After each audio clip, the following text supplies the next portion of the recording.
Oh, pull it up, Jamie. Bro, you're telling me you came across this thing in Mongolia? Looks like something I'd see on DMT. Dude, you blew my mind with that video. Tell us exactly what you saw because I'm tripping out. I'm not sure how much I should say, and the footage you just saw is already putting me at risk. A year ago, I was part of an expedition deep in the Mongolian steppe. It's a place that feels forgotten. There's a sense of isolation there, like time stopped, and the rest of the world just moved on without it. We were there for research, cataloging ancient burial mounds, trying to understand more about the nomadic cultures that had lived and died there centuries ago. Pretty standard on the surface, but things went sideways real quick. We'd been working for weeks. Routine stuff, artifact recovery, mapping and cataloging. But on the 24th day, something happened. One of the locals, our guide, a man named Khan, came running into camp. He was out of breath, panicked, speaking in rapid Mongolian. I couldn't catch everything, but there was one word that kept repeating.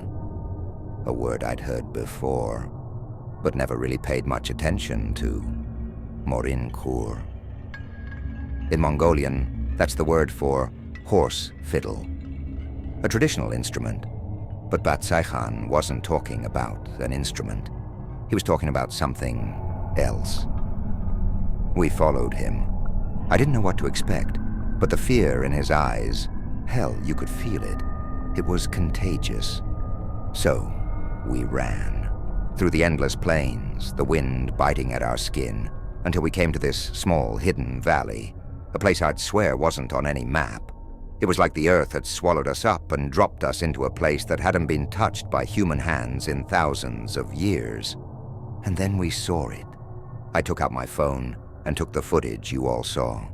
At first it looked like a body, a human body sprawled out in the dirt, but as we got closer, something was off, horribly off. The legs, they weren't human. They were hooved. The torso, yes, that was a woman's. But from the waist down, it was like a horse, but not a centaur, no. It wasn't majestic or mythical.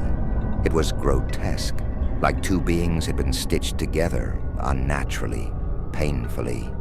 She was dead, fresh, still warm.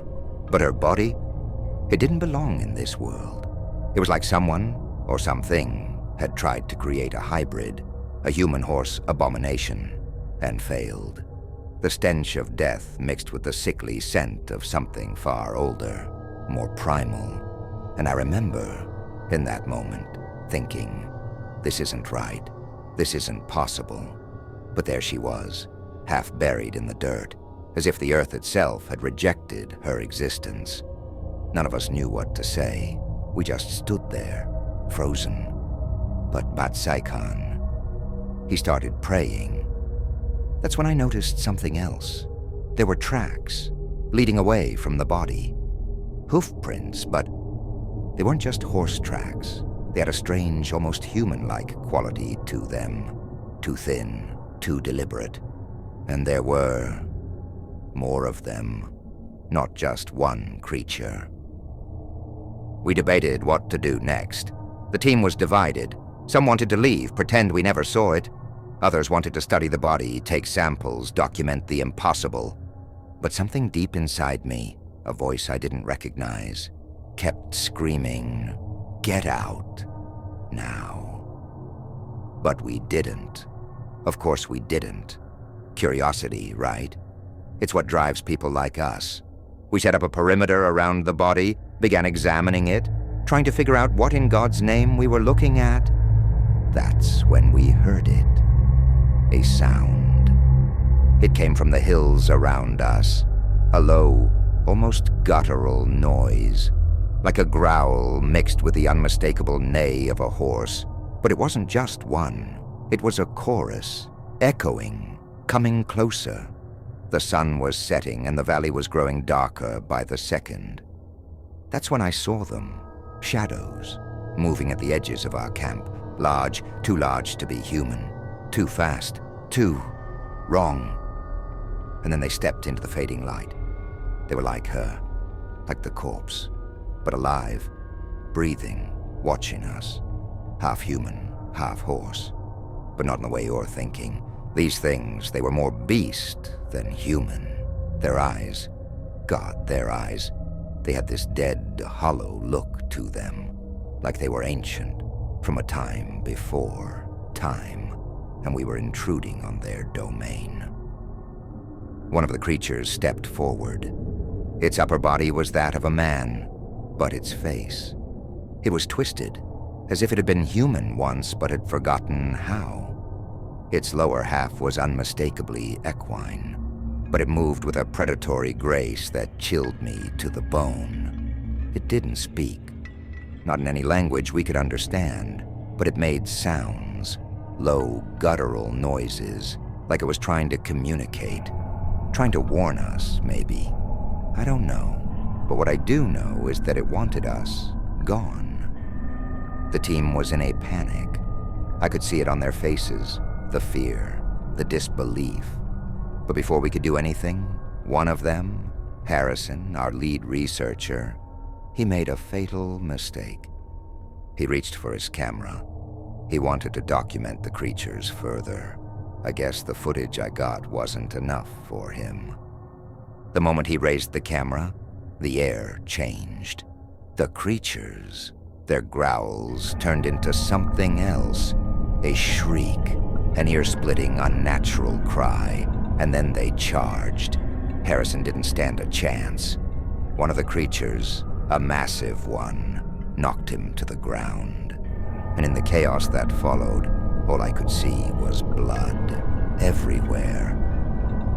The rest of us ran. We ran as fast as we could, stumbling through the valley, not looking back, just praying we'd make it out alive.